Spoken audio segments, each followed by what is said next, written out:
नमस्कार शेतकरी मित्रांनो, राज्यामधील सर्व शेतकऱ्यांसाठी एक आनंदाचा अपडेट आहे। ते अपडेट म्हणजे जो काय खरीपचा पीक विमा आहे हा लवकरच शेतकऱ्यांच्या खात्यामध्ये जमा होणार आहे आणि त्याची तारीख सुद्धा जाहीर झाली आहे। आता आपण या व्हिडिओच्या माध्यमातून कोणत्या दिवशी हा पीक विमा जमा होणार आहे, त्याच्यानंतर कोणकोणत्या तालुक्यामध्ये जमा होणार आहे आणि कोणकोणत्या जिल्ह्यामध्ये जमा होणार आहे याचं सविस्तर अपडेट आपण या व्हिडिओच्या माध्यमातून जाणून घेण्याचे प्रयत्न करत आहोत। मित्रांनो, सर्वात महत्त्वाचं म्हणजे तुम्ही जर आमच्या चॅनलवर नवीन असाल तर खाली दिसत असलेल्या काळ्या सबस्क्राइब बटनवरती क्लिक करा, जेणेकरून तुमच्या समोर अशाच प्रकारच्या संपूर्ण योजनांची माहिती येत राहील।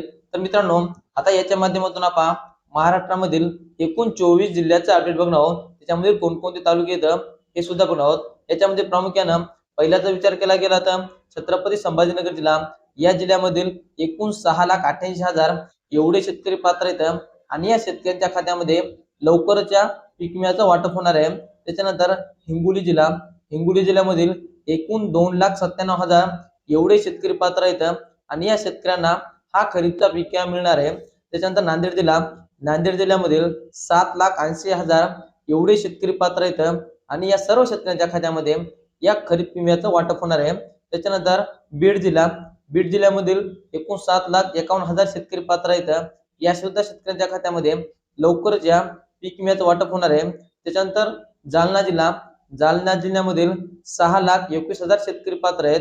त्याच्यानंतर धाराशिव जिल्हा, धाराशिव जिल्ह्यामधील एकूण 5,67,000 एवढे शेतकरी पात्र आहेत। त्याच्यानंतर लातूर जिल्हा, लातूर जिल्ह्यामधील एकूण 5,19,000 शेतकरी पात्र आहेत। परभणी जिल्हा, या परभणी जिल्ह्यामधील एकूण 4,90,000 शेतकरी पात्र आलेले आहेत। त्याच्यानंतर वर्धा जिल्हा, वर्धा जिल्ह्यामधील एकूण 2,39,000 शेतकरी हे पात्र आहेत। त्याच्यानंतर सोलापूर जिल्हा, सोलापूर जिल्ह्याला सुद्धा 7,82,000 एवढे शेतकरी पात्र आहेत। त्याच्यानंतर सांगली जिल्हा, सांगली जिल्ह्यासाठी 1,61,000 शेतकरी पात्र आहेत। त्याच्यानंतर कोल्हापूर जिल्हा, कोल्हापूर जिल्ह्यामधील शेतकऱ्यांना 43,291 शेतकरी हे पात्र आहेत। त्याच्यानंतर पुणे जिल्हा, पुणे जिल्ह्यामधील एकूण 53,000 एवढे शेतकरी पात्र आहेत।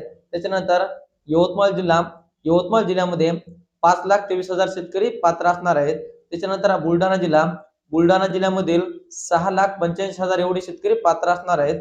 त्याच्यानंतर अमरावती, अमरावतीमध्ये 2,24,000 शेतकरी, अकोलामध्ये 3,56,000 शेतकरी, त्याच्यानंतर वाशिम जिल्ह्यामध्ये 2,96,000 शेतकरी, नागपूर जिल्ह्यामध्ये 1,12,000 शेतकरी, गोंदिया जिल्ह्यामधील 6,000 शेतकरी, भंडारा जिल्ह्यामधील 27,253 शेतकरी, चंद्रपूर जिल्ह्यामध्ये एकूण 1,25,000 एवढे शेतकरी पात्र आहेत।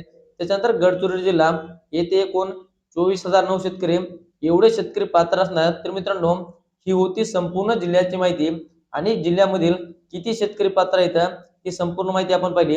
आता या खरीप पीक विम्याची जो काही तारीख आहे तर तो 20 जानेवारी पासून हा खरीपचा पीक विमा सर्व शेतकऱ्यांच्या खात्यामध्ये वाटपास सुरू होणार आहे। याच्यानंतर ज्यावेळेस काही नवीन अपडेट येईल तर हे अपडेट तुम्हाला या चॅनलच्या माध्यमातून तुमच्यापर्यंत नक्की पोहोचवलं जाईल। त्यासाठी चॅनल जर नवीन असाल चॅनलला एकदा नक्की सबस्क्राइब करून ठेवा। चला तर मित्रांनो, भेटत राहू नवीन माहितीसह, नवीन व्हिडिओसह।